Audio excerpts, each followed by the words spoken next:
أشهد أن لا إله إلا الله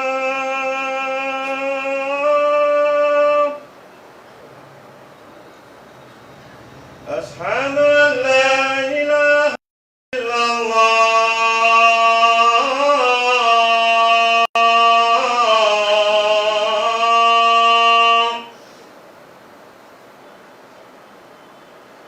أشهد أن محمدا رسول الله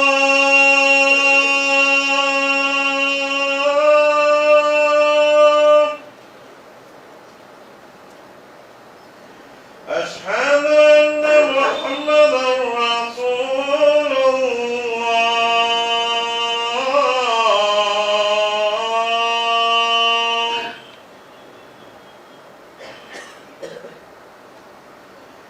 حي على الصلاة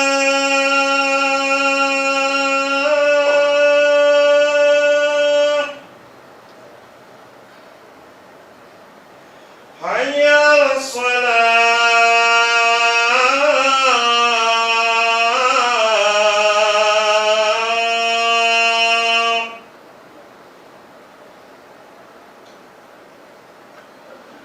حي على الفلاح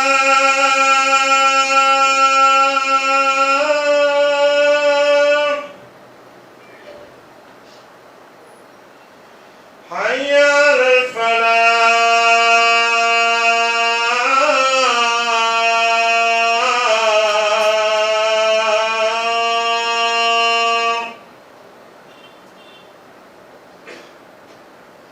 الله أكبر الله أكبر لا إله إلا الله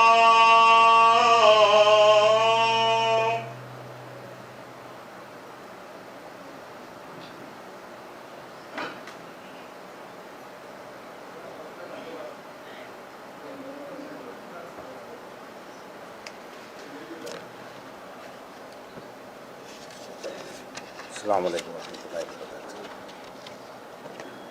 الحمد لله نحمده ونستعينه ونستغفره ونعوذ بالله من شرور أنفسنا ومن سيئات أعمالنا من يهده الله فلا مضل له ومن يضلل فلا هادي له وأشهد أن لا إله إلا الله وحده لا شريك له وأشهد أن محمدا عبده ورسوله أما بعد. கண்ணியத்திற்குரிய எல்லாம் வல்ல அல்லாஹு ஜல்ல ஷானஹு தஆலாவின் நல்லடியார்களே, அல்லாஹ்வின் அழகிய பண்புகள் என்ற இந்த ஜும்மா தொடர் உரையில் அல்லாஹ் அரிசிலே வீற்றிருக்கிறான் என்பது குறித்தும், அந்த அரிசி என்பது ஒரு சக்தியை குறிக்கக்கூடிய சொல் கிடையாது, அப்படி ஒரு படைப்பை அல்லாஹ் படைத்து வைத்திருக்கிறான் என்பது குறித்தும் சென்ற வாரம் சில செய்திகளை நம்ம பார்த்தோம். அதன் தொடர்ச்சியாக அரிசி குறித்து திருக்குரானிலும் ஹதீஸுகளிலும் சொல்லப்பட்டிருக்கின்ற இன்னும் சில செய்திகளை இந்த வாரம் நம்ம பார்ப்போம். நபிகள் நாயகம் ஸல்லல்லாஹு அலைஹி வஸல்லம் அவர்களுடைய காலத்தில் சஅத் இப்னு முஆத் என்கிற ஒரு தோழர் இருந்தார். அவர் மதீனாவில் அவுஸ் என்ற ஒரு கிளையின் தலைவராக இருந்தார். நபிகள் நாயகம் ஸல்லல்லாஹு அலைஹி வஸல்லம் மதீனாவுக்கு வருவதற்கு முன்னால் அங்கே இரண்டு பெரிய சமுதாயங்கள் இருந்தன. ஒன்று அவுஸ் என்ற கோத்திரம், இன்னொன்று ஹஸ்ரஜ் என்ற ஒரு கோத்திரம். இந்த இரண்டு கோத்திரம் தான் அந்த ஊருக்கு அடித்தளமாக இருந்தார்கள். அந்த இரு கோத்திரத்தார்களும் இஸ்லாத்தை தழுவிய காரணத்தினால்தான் மதீனாவே ரசூல் ஸல்லல்லாஹு அலைஹி வஸல்லமுடைய ஆளுகையின் கீழே வந்தது. அந்த அவுஸ் என்ற கோத்திரத்தினுடைய தலைவர் தான் சஅத் இப்னு முஆத். இவர் என்ன செய்கிறார்னு கேட்டால், ஹிஜ்ரி 5ஆம் ஆண்டு நடந்த அகழ் போரில் எதிரிகள் வீசிய ஒரு அம்பினால் தாக்கப்பட்டு காயமடைகிறார். 1 மாத காலம் அந்த வேதனையிலிருந்து பள்ளிவாசல்லே ரசூல் ஸல்லல்லாஹு அலைஹி வஸல்லம் அவர் கூடாரம் வைக்கிறாங்க. அவர் அடிக்கடி போய் பார்க்கணும். பள்ளிவாசல்லே அவருக்கு ஒரு கூடாரம் வைத்து அங்கே தங்க வைத்து ரசூல் ஸல்லல்லாஹு அலைஹி வஸல்லம் அவர்கள் அவர் அடிக்கடி போய் பார்ப்பார்கள். அந்த அளவுக்கு அவர் மேலே பிரியம் வைத்திருந்தார்கள். அவர் அந்த 1 மாதத்தில் மரணித்து விட்டார். மரணித்த பற்றி ரசூல் ஸல்லல்லாஹு அலைஹி வஸல்லம் சொல்லும்போது இஹ்தஸல் அர்ஷு லி மௌத்தி சாதின், சாதுடைய மரணத்தை கண்டு அரசு சிலிர்த்து போய்விட்டது. ரசூல் ஸல்லல்லாஹு அலைஹி வஸல்லம் சொல்லுகிறார்கள், இவர் மௌத்தா போன அந்த செய்தி அரசுக்கே ஒரு சிலிர்ப்பை ஏற்படுத்தியது என்று ரசூல் ஸல்லல்லாஹு அலைஹி வஸல்லம் சொல்கிறாங்க. இது புகாரியில் 3803வது ஹதீஸில் இருக்கிறது. இன்னும் பல ஹதீஸ்கள் இருக்கிறது. இதில் சொல்லக்கூடிய செய்தி என்னவென்று சொன்னால், அரிசி என்பது ஒரு சக்தியாக இங்கே சொல்லப்படலை. அரிசின்னு ஒரு ஆசனம் இருக்கிறது, அதற்கு ஒரு சிலிப்புனா என்ன, ஒரு சந்தோஷமான செய்தியை கேட்கும் பொழுது உடம்புல ஒரு துடிப்பு மாதிரி வரும் இல்லையா, அந்த மாதிரியான ஒரு சிலிர்ப்பை இந்த மௌத்துக்கு ஏற்படுகிறது. ஏன்னு கேட்டால், ஒரு நல்ல ஒரு அடியார் இப்போ நம்மை நோக்கி வருகிறார். இந்த உயிர்கள் கைப்பற்றப்பட்ட உடனே அல்லாஹ் என்ன செய்கிறான்னா, அந்த உயிர்கள் எல்லாம் அவனுடைய கண்ட்ரோல் கொண்டு வர சொல்கிறான். யாருடைய உயிர் கைப்பற்றப்பட்டாலும் சரி, நல்லவங்களாக இருந்தாலும் கெட்டவங்களாக இருந்தாலும் சரி, அந்த உயிர் நேர அல்லாஹுடைய இடத்துக்கு கொண்டு போகப்படும். கொண்டு போகப்பட்டு நல்லடியார்களாக இருந்தால் அவங்கள இல்லைங்கிற இடத்துல வைங்க, கெட்டடியார்களுடைய உயிராக இருந்தால் சிஜ்ஜின்கிற இடத்துல கொண்டு வைங்க என்று அல்லாஹ் சொல்லுவான். திருக்குறான்ல என்ன செய்வோம், அதராக்கமா இல்லையும் கிதாபுன் மர்கூமுன், அது ஒரு பதிவேடு இல்லை என்கிற இடத்துல பதிவு செய்யப்படும் என்று சொல்லப்படுகிறது. இந்த பதிவு செய்வதற்காக இவருடைய உயிர் கொண்டு போகப்படும் பொழுது ஒரு நல்ல ஒரு மனிதருடைய உயிர் வருகிறது என்ற மகிழ்ச்சியில் அரசு சிலிர்த்து போனது என்று ரசூல் ஸல்லல்லாஹு அலைஹி வஸல்லம் சொல்கிறாங்க. ஒரு சிலிர்ப்பு ஏற்பட்டது என்று.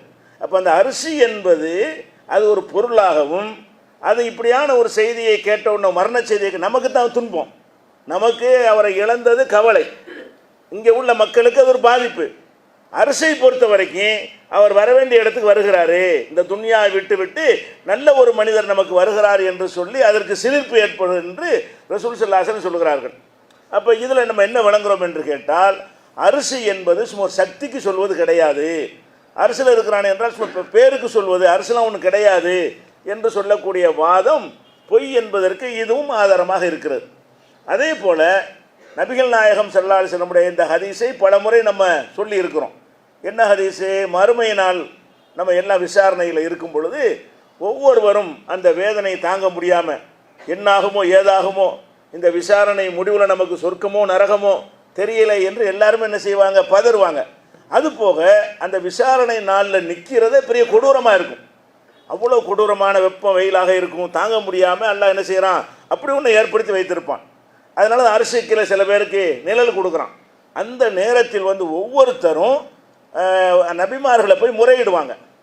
ஆதம் அலைஹிஸ்ஸலாத்துக்கு போவாங்க, நீங்கள் தான் எங்களுக்கு தந்தை, அத்தனை பேருக்கு நீங்கள் தான் மூலகர்த்தாவாக இருக்கிறீங்க, இந்த இவ்வளோ பெரிய கஷ்டப்படுறமே, இந்த மகசரில் நின்று கொண்டு எங்களுக்கு தாங்க முடியலையே, இதை சரி செய்வதற்கு நீங்கள் அல்லாட்ட பேசக்கூடாதா அப்படின்னு சொல்லி ஆதம் அலைஹிஸ்ஸலாத்துட்ட முறையிடுவாங்க.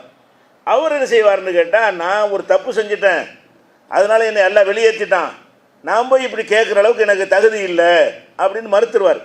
அவர் அந்த மரத்தை நெருங்க வேண்டாம்னு மீறினார் இல்லையா, அது நினைவுக்கு அதை அவர் சொல்லிவிடுவார்.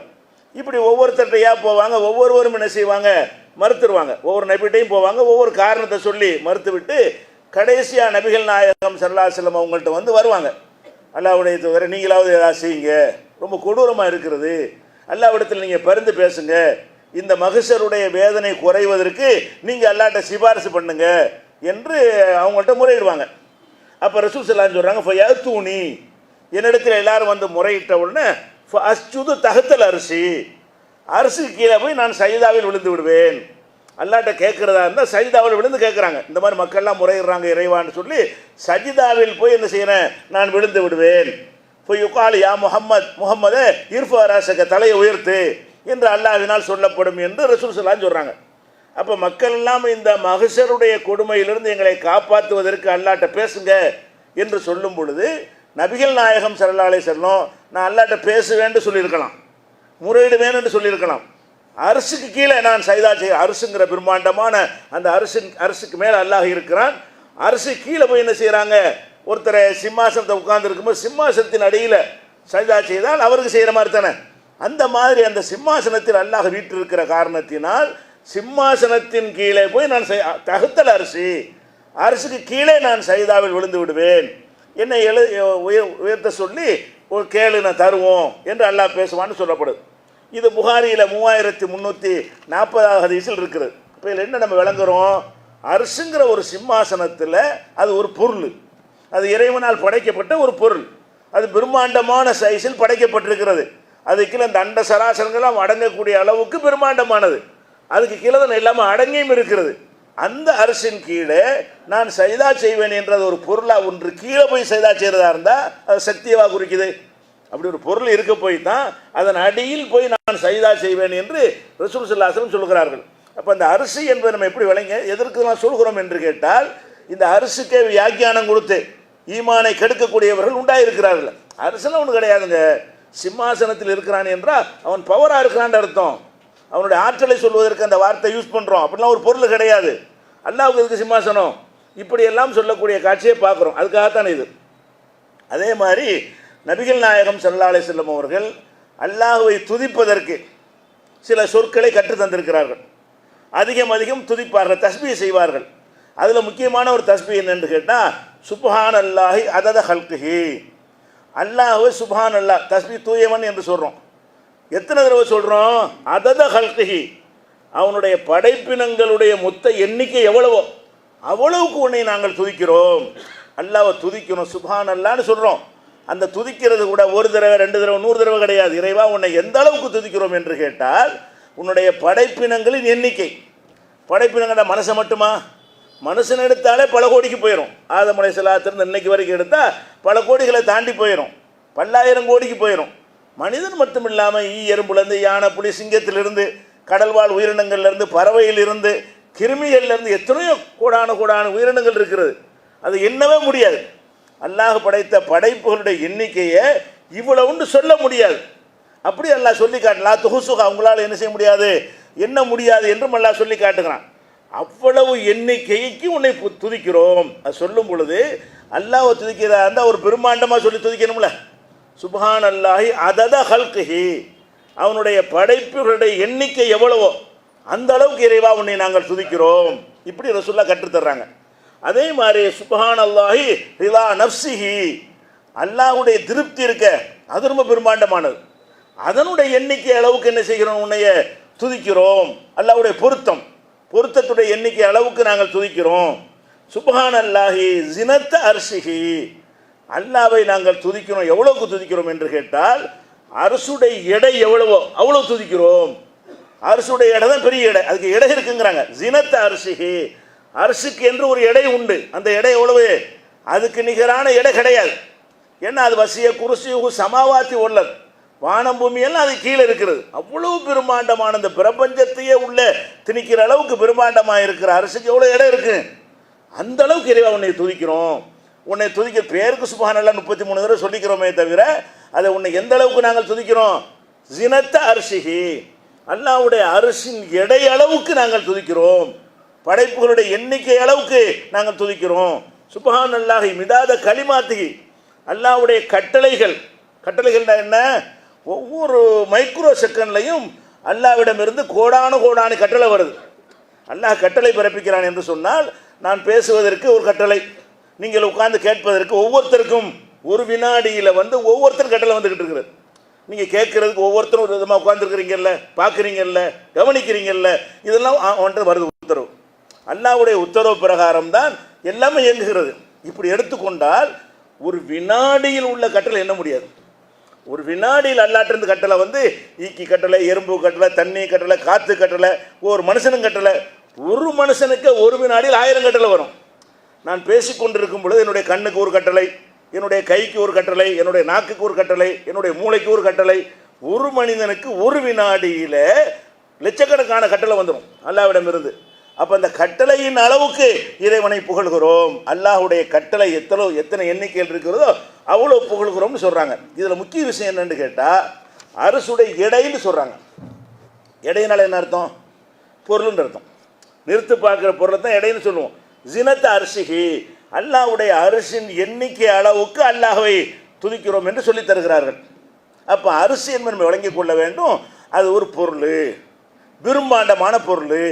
அல்லாஹ்வுடைய படைப்புல அதுக்கு நிகரான ஒரு படைப்பு இப்போ சைஸ் கிடையாது, அவ்வளோ பிரம்மாண்டம் கிடையாது. அப்படிப்பட்ட ஒரு பிரம்மாண்டமான ஒரு ஆசனத்தின் மீது வீட்டிலிருந்து அல்லாஹ் ஆட்சி புரிகிறான் என்று நம்ம என்ன செய்யணும், நம்பணும் என்பதற்காக இது சொல்கிறோம்.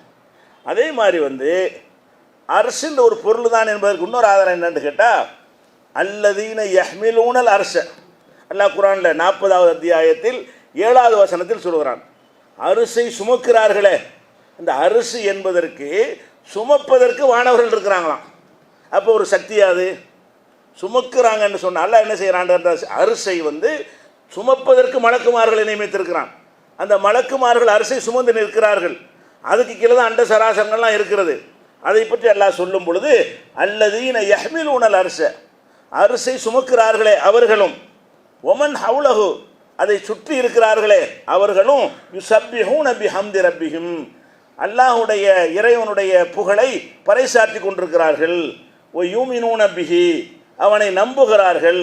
ஒ யஸ்தக்ஃபிரூன லில்லதீன ஆமனு, நம்பிக்கை கொண்ட மக்களுக்கு அல்லாஹ்ட்ட பாவ மன்னிப்பு தர்றாங்க. அரிசை சுமந்து கொண்டே, இறைவா இந்த மனிதர்களில் பாவம் செஞ்சிருந்தா அவங்கள மன்னிச்சிரு அப்படின்னு நமக்காக வேண்டி.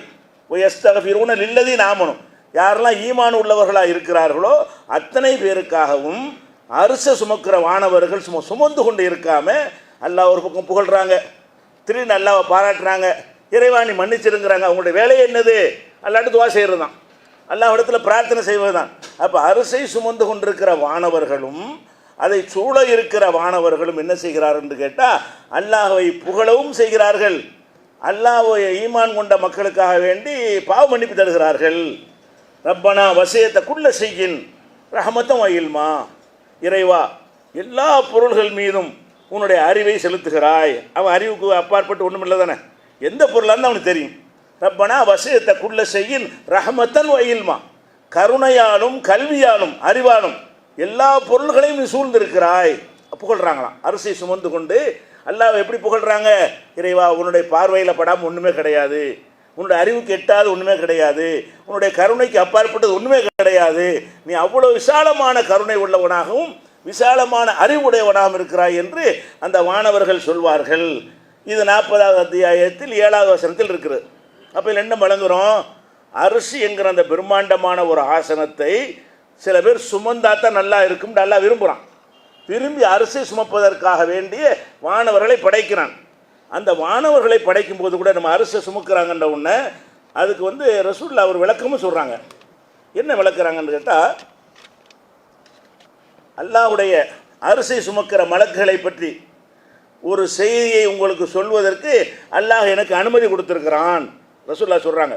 என்ன செய்தி என்று கேட்டால், அரிசி சுமக்கிற அந்த வானவர்கள் இருக்காங்க இல்லையா, அந்த வானவருடைய ஒரு காதும் தோள்பட்டையும் எவ்வளோ தூரம் இருக்கு, ஒரு காது தோள்பட்டை, இந்த இரண்டுக்கு மத்தியில் உள்ள இடைவெளி இருக்க அதுவே எவ்வளோ பெருசாக இருக்கும்னு கேட்டால், மசீரத்து சபாமேத் ஆமீன், 700 ஆண்டுகள் பயண தூரம்.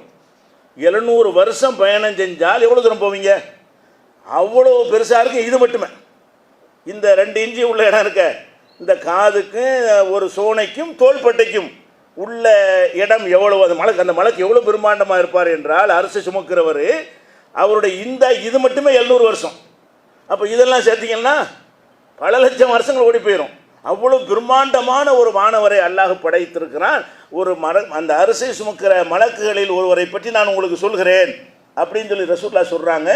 இன்னமா பைன ஷஹமத்த உதுனிஹி இலா ஆத்திகிஹி, அவருடைய காது சோனையிலிருந்து அந்த தோல் புஜம் வரைக்கும் உள்ள தூரம் எவ்வளோ இருக்கும் என்று கேட்டால் 700 ஆண்டுகள் பயண தூரமாக இருக்கும்.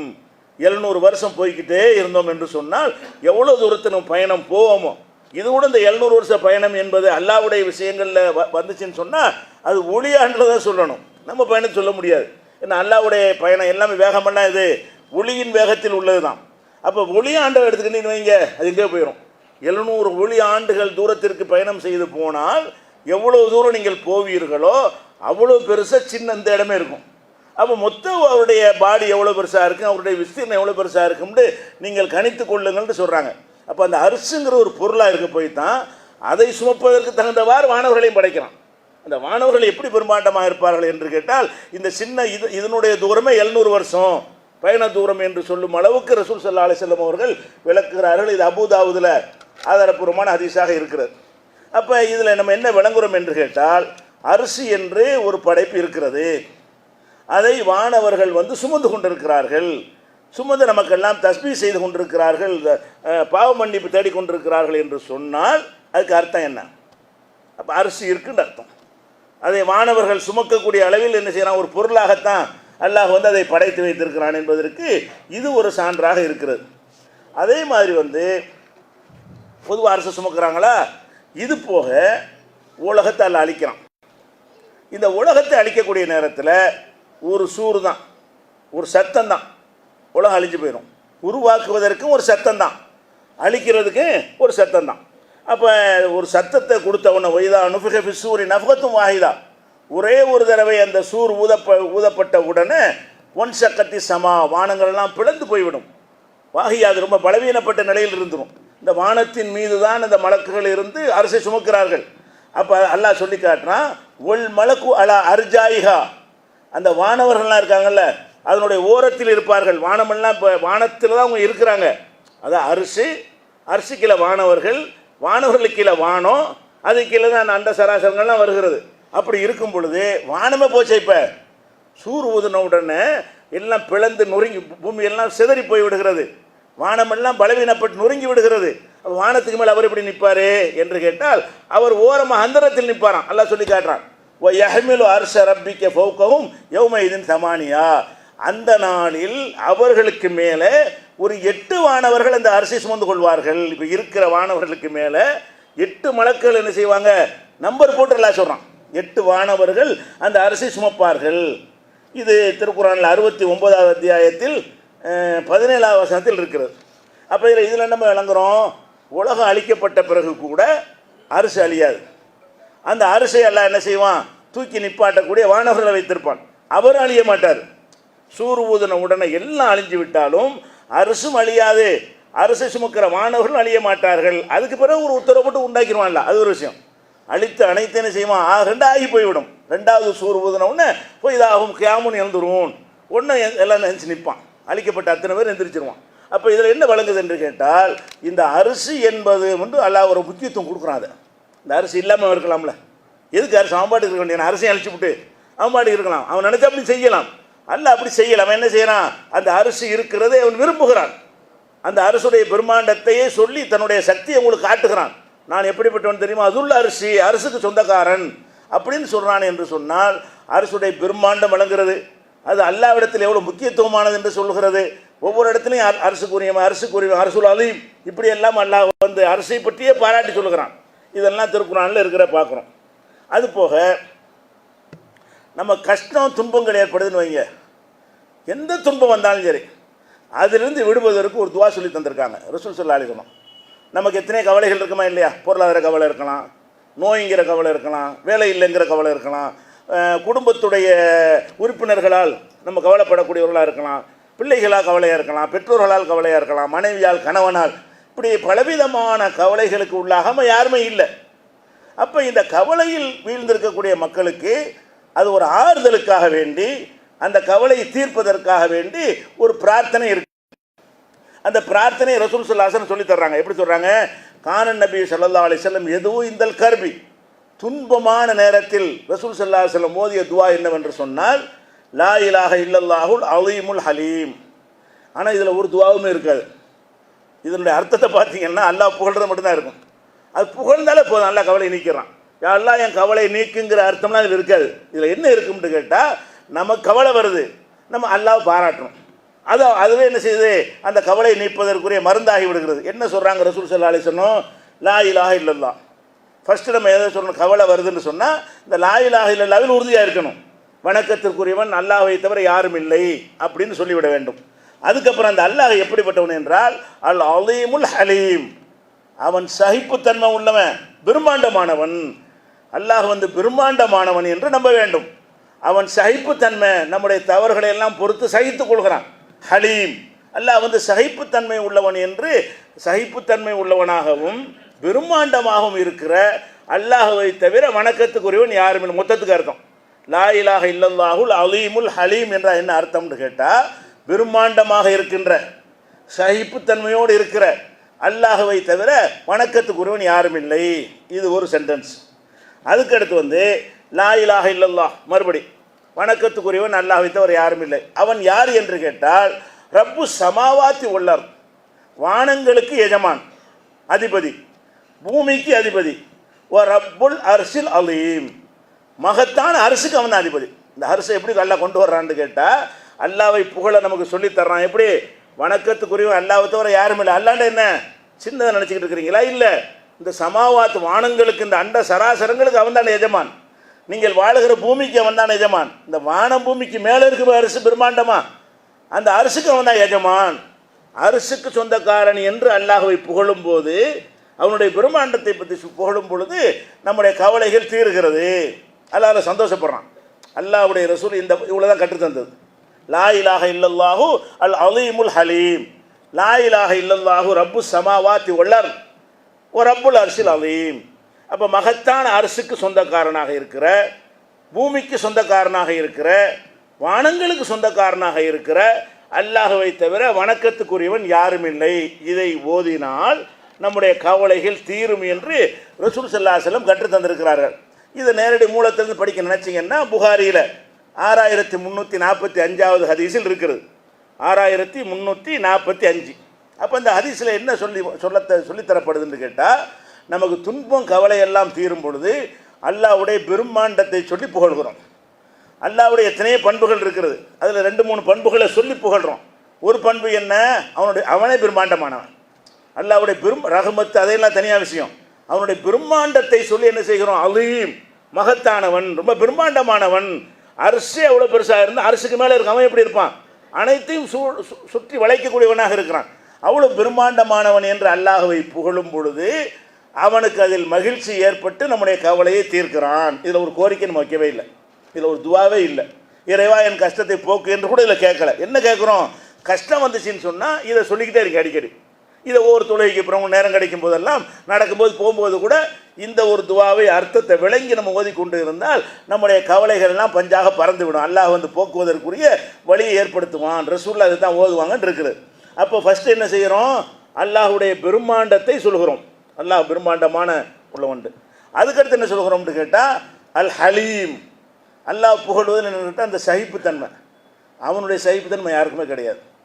அல்லாஹ் நமக்கு செஞ்சிருக்கிற அருட்கூட ஒப்பிட்டு பார்க்கும் பொழுது நம்ம செய்கிற ஒவ்வொன்றுக்கும் அவனுக்கு சரியான கோபம் வரணும். ஏன்? நம்ம ஒன்றுமே இல்லாமல் இருந்தோம்.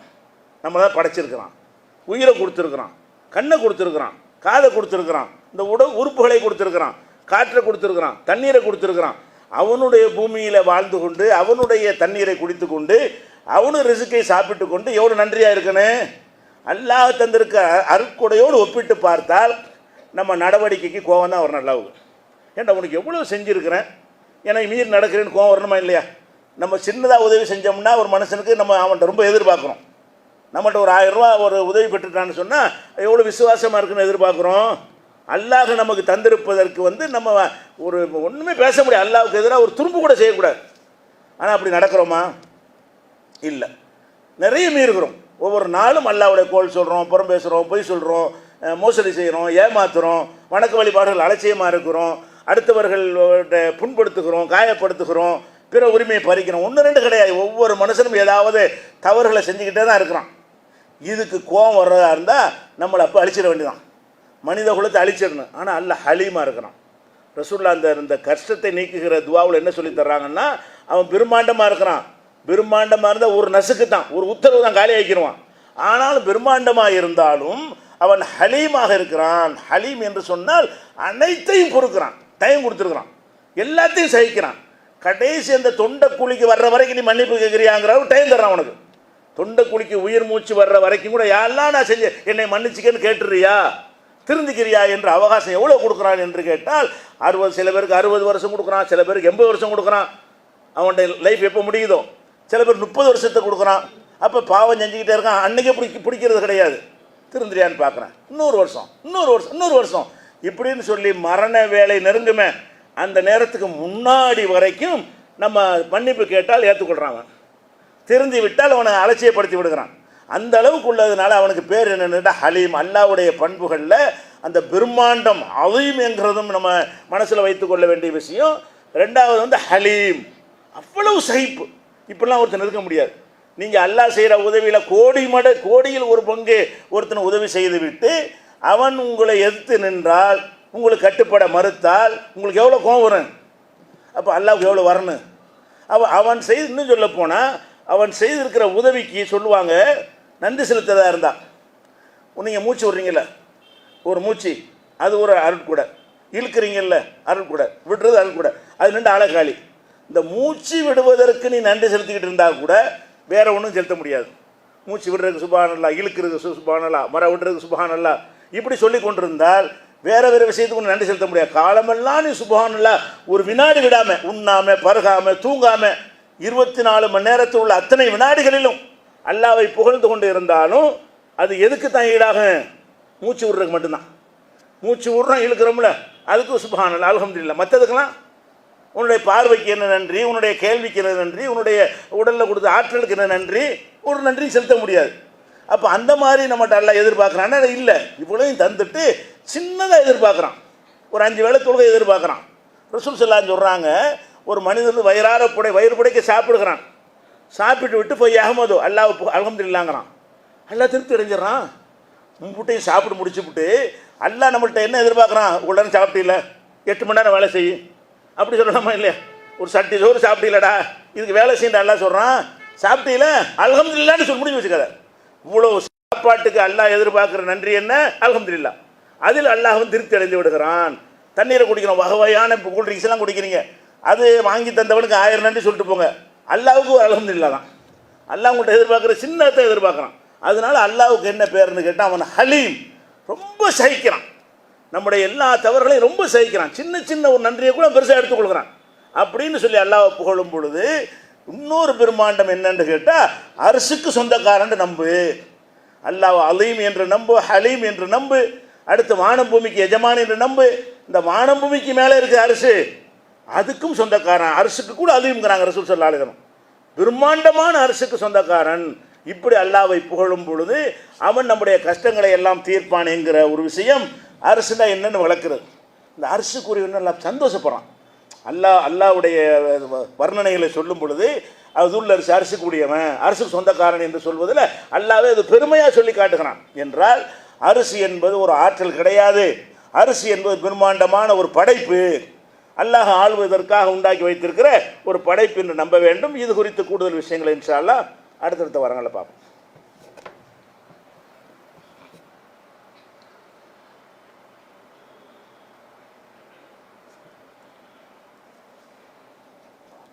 அன்பிற்குரிய சகோதரர்களே, நம்முடைய இந்திய நாடு பல்வேறு மாநிலங்களுடைய கூட்டாட்சி அமைப்பில் இயங்கி வருகிற ஒரு நாடு. அதனால தான் மாநிலங்களுக்கு அதிகாரம் கொடுக்கப்பட்டிருக்கு. சில நாடுகள் மொத்தமே ஒரே இடத்துல அதிகாரம் இருக்கும். அவங்க தான் அனைத்து போலீஸில் இருந்து, நீதித்துறையிலேருந்து, எல்லாமே வருவாய்த்துறையிலேருந்து எல்லாமே ஒரு அரசாங்கத்தின் கையில் இருக்கும். நம்ம நாட்டு அரசாங்கத்தை உண்டாக்கினவர்கள் என்ன செஞ்சாங்கன்னு கேட்டால், இதில் பல மொழி பேசுகிற மக்கள் இருக்கிறாங்க, பல கலாச்சாரம் உள்ளவங்க இருக்கிறாங்க. அதனால் என்ன செய்யணும்னு கேட்டால், ஒவ்வொரு பகுதிக்கும் ஒரு அதிகாரத்தை தனித்தனியாக கொடுத்துடணும் என்று சொல்லி மாநிலங்களுக்கு தனியான அதிகாரங்களை கொடுத்து மத்தியில் 2-3 விஷயத்தை வைத்து கொண்டார்கள். என்ன அதிகாரம் என்று கேட்டால், இராணுவம், நோட் அடிக்கிறது, இப்படியான சில விஷயங்களை, வரி போடுவது, இதுகளை வைத்து கொண்டார்கள். ஆனால் மாநிலங்களுக்கு போலீஸ் அவங்களும் வரி போடலாம். மாநில அரசாங்கம் சட்டசபைன்னு வச்சுருக்கிறான், சட்டம் இயற்றக்கூடிய சபை. அவங்களும் என்ன செய்யலாம்? சட்டங்களை ஏற்றலாம். இதுதான் இந்தியாவுடைய அமைப்பு, யூனியன். இந்தியாவுக்கு பேர் என்னது?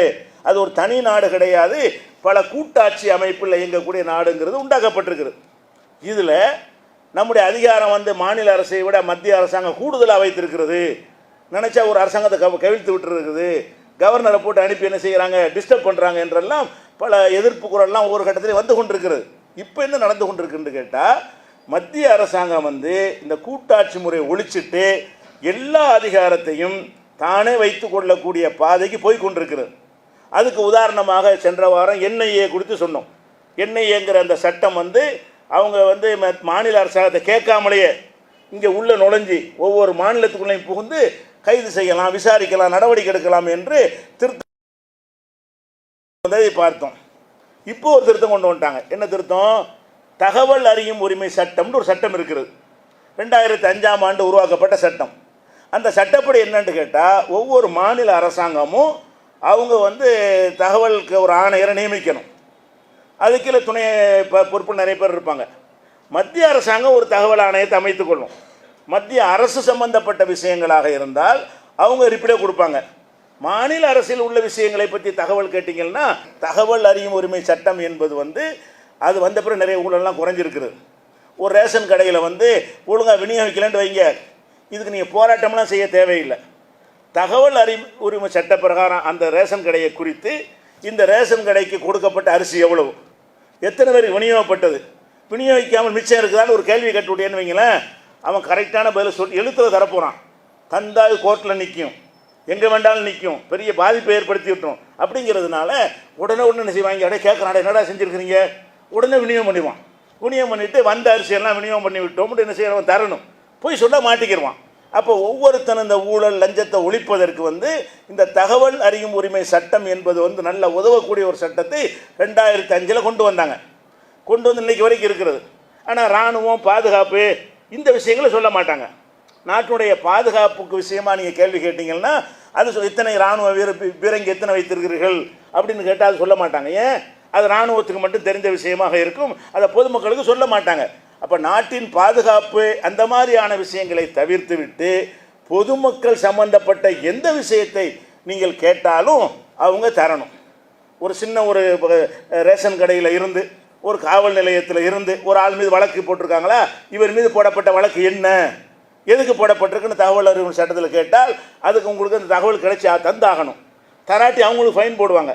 இப்படியான ஒரு விஷயம் இருக்கும் பொழுது நேற்று என்ன செஞ்சிட்டாங்க, அதில் கை வச்சுட்டாங்க. இப்போ என்ன வச்சுட்டாங்கன்னு கேட்டால், இந்த தகவல் ஆணையர் என்பதெல்லாம் இனி சென்ட்ரல் கவர்மெண்ட் தான் பார்த்துக்கிறேன், மாநில அரசாங்கம் அவங்க ஒரு தகவல் ஆணையர் நியமிக்கக்கூடாது, மத்திய அரசாங்கத்தின் முழு அதிகாரம். இந்த தகவல் அறியும் உரிமை சட்டம் என்பது முழுக்க முழுக்க சென்ட்ரல் கவர்மெண்ட்டே கையில் போயிடும்.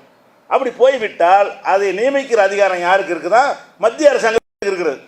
தமிழ்நாட்டில் கொண்டாந்து என்ன செய்வான், எவனாவது உருதுக்கார இந்திக்காரனை கொண்டாந்து போட்டு விட்டுருவான், அவனுக்கு இங்கே எதுவுமே தெரியாது. மேலே உள்ளவன் நியமிக்கிறதுனால மத்திய அரசை பாதிக்காத விஷயங்களை தான் உங்களுக்கு பதிலாக சொல்லுவான், வேறு மாதிரி விஷயங்களுக்கு ஆன்சர் பண்ண மாட்டான். அப்போ தகவல் அறிவு உரிமை சட்டம் என்பது மாநிலத்துக்கு இருந்த ஒரு அதிகாரம் இன்னைக்கு நீக்கப்பட்டு மத்திய அரசாங்கம் தான் இனிமேல் என்ன செய்யும், அதை நியமிப்பாங்க. எப்படி இந்த தேர்தல் கமிஷன் நியமிக்கிறாங்கல்ல, தேர்தல் கமிஷன் எடுத்துக்கிட்டிங்கன்னா ஒரு தேர்தல் கமிஷன் தான் இருக்கிறது, அது இந்திய அரசாங்கம் தான் நியமிக்கிறது.